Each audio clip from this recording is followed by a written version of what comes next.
feel like the wagon train going through these little crevices and stuff.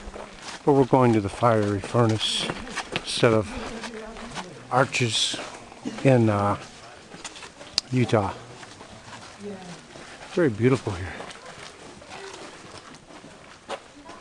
So this is a group in front of us. We're just giving them a little space.